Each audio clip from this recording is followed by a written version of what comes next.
There is a place in the Bible which says, number your days. We're here, we just observe the minute silence for the death of our hero. He's a hero. Pa Edwin Clark is a hero. What is he remembered for? For his courage, for his truthfulness, for his doggedness, for the survival of this region. I want you to continue to stand for something. And I can see that you're standing for what is right. That is what history will remember you for. History will not remember anyone for any destructive thing. Don't deceive yourself. In fact, it is a curse. If it's a good name, the family good name.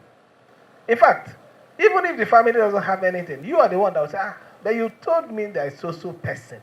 Why are you slacking? Why are you slacking?